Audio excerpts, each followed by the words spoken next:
Hi everyone, welcome back to YJJ Circle. Here this is KN Patil.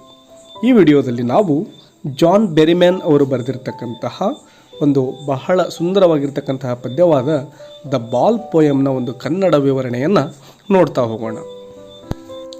ಈ ಒಂದು ಪೋಯಮ್ನಲ್ಲಿ ನಮ್ಮ poet ಒಂದು ವಿಷಯ ವಸ್ತುವನ್ನಾಗಿ ಏನನ್ನು ತೆಗೆದುಕೊಂಡಿದ್ದಾರೆ ಅಂದರೆ, ಒಂದು ಬಾಲನ್ನು ಹಿಡಿದುಕೊಂಡು ಆಟ ಆಡ್ತಾ ಇದ್ದಂತಹ ಒಂದು ಹುಡುಗ ಆ ಬಾಲನ್ನು ಮಿಸ್ ಮಾಡ್ಕೊಳ್ತಾನೆ. ಅಂದರೆ ಅವನ ಕೈಯಿಂದ ಜಾರಿ ಆ ಒಂದು ಬಾಲ್ ವಾಟರಲ್ಲಿ ಹೋಗಿ ಬೀಳುತ್ತೆ.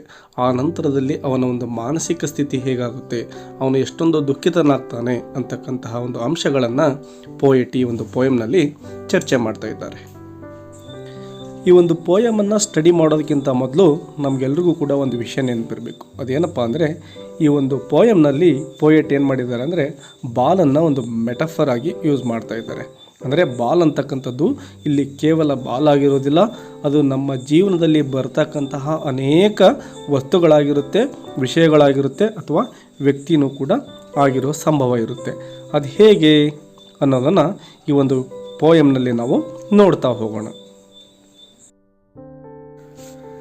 What is the boy now who has lost his ball? What is he to do?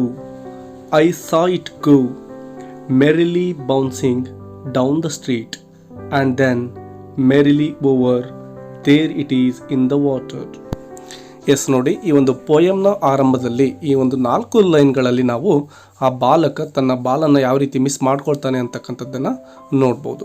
What is the boy now who has last his ball ಅಂದರೆ, ಏನು ಬಾಲನ್ನು ಕಳ್ಕೊಂಡಿದ್ದಾನೆ ಆ ಹುಡುಗ ಈಗ ಏನು ಮಾಡ್ತಾನೆ ಅಂತಕ್ಕಂಥದ್ದು. What is he to do? Yes, ಅವನೇನು ಮಾಡಬೇಕೀಗ? I saw it go merrily bouncing down the street. Yes, ನಮ್ಮ ಪೋಯೆಟ್ ಕೂಡ ಅಲ್ಲಿ ವಾಕ್ ಮಾಡ್ತಾ ಇದ್ದಾರೆ, ಅಲ್ಲೆಲ್ಲ ಹೋಗ್ತಾ ಇದ್ದಾರೆ. ಆ ಸಂದರ್ಭದಲ್ಲಿ ಆ ಬಾಲು ಆ ಹುಡುಗನ ಕೈಯಿಂದ ಜಾರಿ ಬಿದ್ದು ಮೆರಿಲಿ ಬೌನ್ಸಿಂಗ್, ನೋಡಿ ಅದು ಖುಷಿಯಿಂದ ಆ ಒಂದು ಬಾಲ್ ಬೌನ್ಸ್ ಆಗ್ತಾ ಹೋಗ್ತಾ ಇದೆ. ಮತ್ತು ಡೌನ್ ದ ಸ್ಟ್ರೀಟ್, ಎಲ್ಲಿ ಹೋಗ್ತಾ ಇದೆ? ಆ ಒಂದು ಸ್ಟ್ರೀಟ್ನ ಮಧ್ಯಭಾಗದಲ್ಲಿ ಹಾಗೆ ಉರುಳ್ಕೊಂಡು ಹೋಗ್ತಾ ಇದೆ. ಹಾಗೆ ಉರುಳ್ಕೊಂಡು ಎಲ್ಲಿ ಹೋಗ್ತಾ ಇದೆ? And then merrily over, there it is in the water. Yes, merrily over, ತುಂಬ ಖುಷಿಯಿಂದ, ಮೆರಿಲಿ ಮೀನ್ಸ್ ವೆರಿ ಹ್ಯಾಪಿಲಿ ಅಂತೇಳಿ, ಹಾಗೆ ಖುಷಿಯಿಂದ ಜಂಪ್ ಮಾಡ್ತಾ ಬೌನ್ಸ್ ಮಾಡ್ತಾ ಎಲ್ಲೋಗಿ ಬೀಳ್ತಾ ಇದೆ? There it is in the water, ಹೋಗಿ ಒಂದು ವಾಟರ್ ಇರ್ತಕ್ಕಂತಹ ಒಂದು ಪ್ಲೇಸಲ್ಲಿ ಬಾಲ್ ಬೀಳ್ತಾ ಇದೆ. No use to say O there are other balls, an ultimate shaking grief fixes the boy as he stands rigid, trembling, staring down all his young days into the harbor where his ball went. ಈಗ ಆ ಬಾಲನ್ನು ಕಳೆದುಕೊಂಡು ನಿಂತ್ಕೊಂಡಿರ್ತಕ್ಕಂತಹ ಹುಡುಗನಿಗೆ ನಾವು O there are other balls, ನೋಡಿ ಇಲ್ಲಿ poet ಹೇಳ್ತಾ ಇದ್ದಾರೆ, no use to say O there are other balls. Yes, ನಾವು ಏನಾದರೂ ಅವನಿಗೆ ಹೋಗ್ಬಿಟ್ಟು O there are other balls ಅಂದರೆ ಬೇರೆ ಬಾಲ್ಗಳಿದ್ದಾವೆ, ಅವುಗಳನ್ನು ತೆಗೆದುಕೊಂಡು ನೀನು ಆಟ ಆಡ್ಬೋದು ಅಂಥೇಳಿ ಅವನಿಗೆ ಏನಾದರೂ ಕನ್ವಿನ್ಸ್ ಮಾಡೋಕ್ಕೆ ಹೋದರೆ ದೆರ್ ಈಸ್ ನೋ ಯೂಸ್. ಯಾಕೆ? An ultimate shaking grief fixes the boy. ನೋಡಿ, ಅವನ ಅಲ್ಟಿಮೇಟ್ ಶೇಕಿಂಗ್ ಗ್ರೀಫ್ ಅಂದರೆ ಒಂದು ಭಯಂಕರವಾದಂತಹ ದುಃಖ ಆ ಬಾಯ್ಗೆ ಫಿಕ್ಸ್ ಆಗಿರುತ್ತೆ. ಯಾವ ಕಾರಣಕ್ಕೂ ಆ ಒಂದು ದುಃಖವನ್ನು ಹೋಗಲಾಡಿಸ್ಲಿಕ್ಕೆ ಸಾಧ್ಯ ಇಲ್ಲ. As he stands rigid, trembling, staring down all his young days into the harbour where his ball went. ನೋಡಿ, ಆ್ಯಸ್ ಹಿ ಸ್ಟ್ಯಾಂಡ್ಸ್ ರಿಜಿಡ್ ಅಂದರೆ ಸ್ಟಿಫಾಗಿ ನಿಂತ್ಕೊಳ್ತಾನೆ, ಮತ್ತು ಟ್ರೆಂಬ್ಲಿಂಗ್, ನಡುಗ್ತಾ ಆ ಬಾಲನ್ನು ಕಳೆದುಕೊಂಡಿರ್ತಕ್ಕಂಥ ಒಂದು ಹತಾಸೆಯಲ್ಲಿ ನಡುಗ್ತಾ ನಿಂತ್ಕೊಂಡಿದ್ದಾನೆ. ಆ್ಯಂಡ್ ಸ್ಟೇರಿಂಗ್ ಡೌನ್, ಕೆಳಗಡೆ ನೋಡ್ತಾ ತನ್ನ ಕತ್ತನ್ನು ಬಾಗಿಸಿ ದುಃಖದಲ್ಲಿ ನಿಂತ್ಕೊಂಡಿರ್ತಾನೆ. All his young days into the harbour, ಅವನ ಒಂದು ಯಂಗ್ ಡೇಸ್ ಮೀನ್ಸ್ ಆ ಒಂದು ಬಾಲ್ ಜೊತೆಗೆ ಅವನು ಚಿಕ್ಕವನಿದ್ದಾಗಿದ್ದ ಏನು ಆಟ ಆಡ್ತಾ ಇದ್ನೋ ಆ ಎಲ್ಲ ನೆನಪುಗಳು ಕೂಡ ಆ ಬಾಲ್ ಜೊತೆಗೆ ಇವೆ.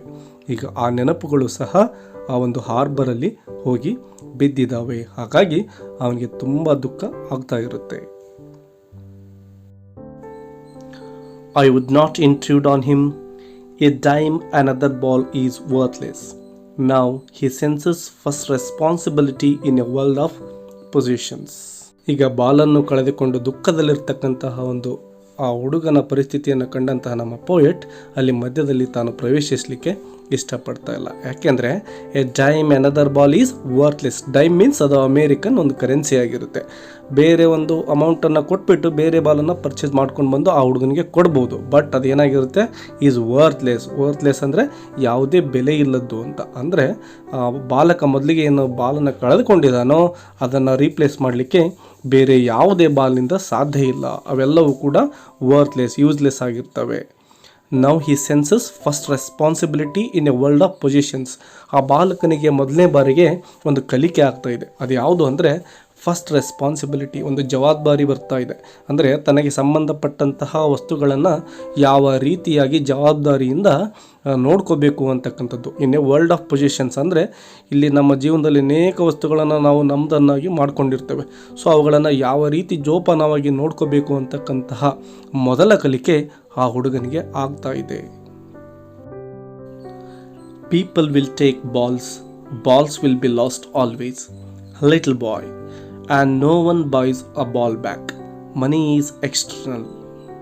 ನೋಡಿ, ಇಲ್ಲಿ ಪೀಪಲ್ ವಿಲ್ ಟೇಕ್ ಬಾಲ್ಸ್ ಅಂದರೆ ಆ ಪೀಪಲ್ಗಳು ಅನೇಕ ಬಾಲ್ಗಳನ್ನು ತೆಗೆದುಕೊಳ್ತಾ ಇದ್ದಾರೆ. ಅಂದರೆ ಏನದರ ಅರ್ಥ, ಇಲ್ಲಿ ಬಾಲ್ಗಳು ಅಂದರೆ ಕೇವಲ ಬಾಲ್ಗಳಲ್ಲ, ಅನೇಕ ಒಂದು ವಸ್ತುಗಳನ್ನು, ಮಟೀರಿಯಲಿಸ್ಟಿಕ್ ಥಿಂಗ್ಸ್ಗಳೇನಿದ್ದಾವೆ ಅವುಗಳನ್ನು ತಮ್ಮದನ್ನಾಗಿ ಮಾಡಿಕೊಂಡಿರ್ತಾರೆ.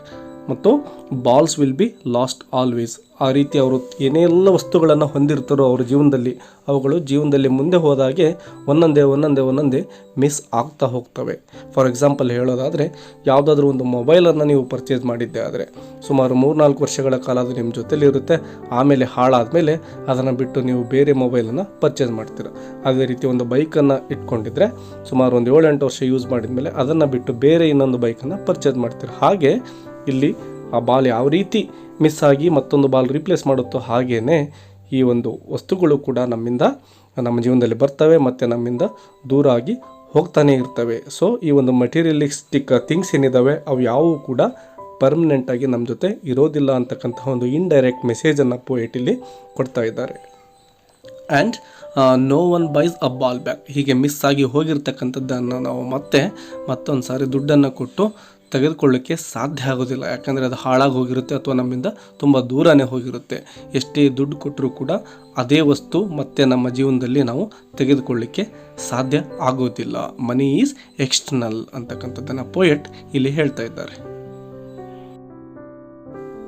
ಹಿ is learning well behind his desperate eyes the epistemology of loss, how to stand up, knowing what every man must one day know and most know many days, how to stand up. Yes, he is learning. ಅವನೊಬ್ಬ ಚಿಕ್ಕ ಬಾಲಕ ಆಗಿದ್ದಾನೆ, ಇನ್ನೂ ಕಲಿಯೋದು ಬಹಳಷ್ಟಿದೆ, ಅವನು ಕಲಿತಾ ಇದ್ದಾನೆ. Well behind his desperate eyes.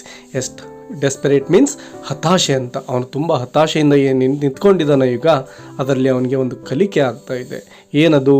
The epistemology of loss. ಅಂದರೆ ಜೀವನದಲ್ಲಿ ನಾವು ಏನೆಲ್ಲ ಪಡ್ಕೊಂಡಿರ್ತೀವೋ ಅದರಲ್ಲಿ ಅನೇಕ ಅಂಶಗಳನ್ನು ಜೀವನದಲ್ಲಿ ಮುಂದೆ ಸಾಗಿದ ಹಾಗೆ ಮಿಸ್ ಮಾಡ್ಕೊಳ್ತಾ ಹೋಗ್ತಾನೆ ಇರ್ತೀವಿ. ಮತ್ತು ಅವುಗಳನ್ನು ಮಿಸ್ ಮಾಡ್ಕೊಂಡ್ಮೇಲೆ ನಾವು ಅದರಲ್ಲೇ ಕೊರಗ್ತಾ ಕೂತ್ಕೊಳ್ಳೋಕ್ಕಾಗೋದಿಲ್ಲ. How to stand up. Yes, ನಾವು ಹೇಗೆ ಮತ್ತೆ ಅಲ್ಲಿಂದ ಎದ್ದು ನಿಂತ್ಕೊಂಡು ನಾವು ಜೀವನದಲ್ಲಿ ಮುಂದೆ ಸಾಗಬೇಕು ಅಂದರೆ ಕಳೆದು ಹೋಗಿರ್ತಕ್ಕಂತಹ ಅಂಶಗಳನ್ನು, ಅದರಿಂದ ಹತಾಶೆಯನ್ನು ಬಿಟ್ಟು ಮತ್ತೆ ಆಚೆ ಬಂದು ನಾವು ಜೀವನದಲ್ಲಿ ಮುಂದೆ ಸಾಗಲೇಬೇಕು. ಅದು ಪ್ರತಿಯೊಬ್ಬರ ಜೀವನದಲ್ಲೂ ಕೂಡ ಅನಿವಾರ್ಯವಾಗಿರುತ್ತೆ. Knowing what every man must one day know. Yes, ಕೆಲವೊಬ್ಬರು ಸ್ವಲ್ಪ ದಿನ ತಗೋಬೋದು, ಅಂದರೆ ಆ ಕಳೆದೋಗಿರೋದನ್ನು ಮರೀಲಿಕ್ಕೆ ಸ್ವಲ್ಪ ದಿನ ತೆಗೆದುಕೊಳ್ಬೋದು. ಇನ್ನೊಂದಿಷ್ಟು ಜನ ಸ್ವಲ್ಪ ಜಾಸ್ತಿ ಟೈಮ್ ತಗೋಬೋದು. ಬಟ್ ಪ್ರತಿಯೊಬ್ಬರು ಕೂಡ ಆ ಒಂದು ಹತಾಶೆಯಿಂದ ಹೊರಬಂದು ಅವರ ಜೀವನವನ್ನು ಮುಂದೆ ಸಾಗಿಸಿಕೊಂಡು ಹೋಗೋದು ತುಂಬ ಅನಿವಾರ್ಯವಾಗಿರುತ್ತೆ ಅಂತಕ್ಕಂತಹ ಒಂದು ಮೆಸೇಜನ್ನು ಪೋಯೆಟ್ ಇಲ್ಲಿ ಕೊಡ್ತಾ ಇದ್ದಾರೆ. I hope this poem helps you to understand this poem in a better way. Thank you for watching and keep learning. Bye bye.